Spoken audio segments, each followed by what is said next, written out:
By late 1942, the Allied forces in North Africa were faltering. The troops were green, discipline was dangerously loose, and the military machine was stalling out in the desert. General Dwight D. Eisenhower looked at the deteriorating situation and realized the time for patience was over. He needed to rebuild the fighting spirit of the U.S. Second Corps and formally instructed his commanders to ruthlessly weed out inadequate officers. To execute this impossible task, Eisenhower made a highly controversial choice. He temporarily pulled a commander from organizing the 7th Army in Morocco to go in and fix the Second Corps. Eisenhower didn't assign a safe, predictable administrator. He intentionally unleashed a human wrecking ball, a leader explicitly tasked to violently shock the military system back to life. That commander was George S. Patton. To the public, he projected a wild, larger-than-life persona. He meticulously crafted his own image, complete with eccentric riding pants, a highly polished helmet, and his signature ivory-handled revolvers. But behind closed doors, his own peers were deeply skeptical. The British High Command considered him completely unbalanced, while General Omar Bradley openly described him as the strangest duck he had ever known. He carried a long history of severe impulsiveness and a total lack of self-restraint. His high-pitched, profane speeches terrified his allies almost as much as they terrified the enemy.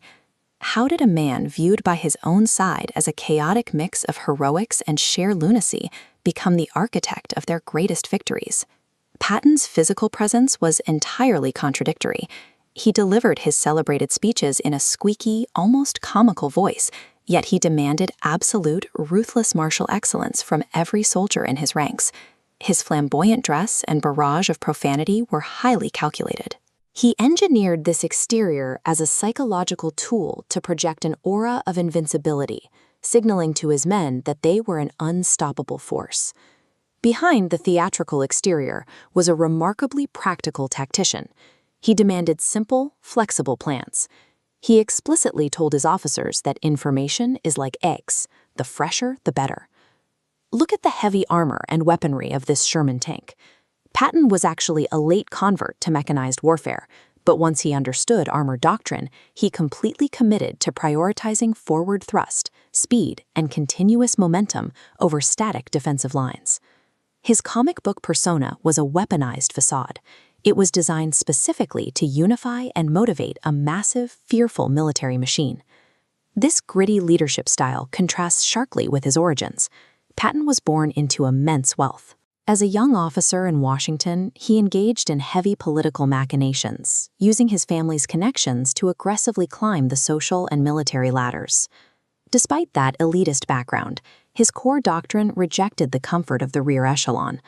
Looking at a standard military hierarchy tree, the commanding general is usually positioned safely at the back. But Patton practiced extreme visibility. He frequently drove his command vehicle directly to the front lines to make decisions under fire. By exposing himself to the exact same physical risks as his men, his rigid, martinet-style discipline mutated into fierce esprit de corps. Soldiers will willingly accept exhausting, draconian standards from a leader who bleeds in the exact same mud they do. He maintained an extreme duality in how he treated his forces. He firmly believed that praise was more valuable than blame, and he made a point to visit wounded men personally and frequently. But there was a dark catalyst driving his actions, his deep-seated, mystical belief in reincarnation.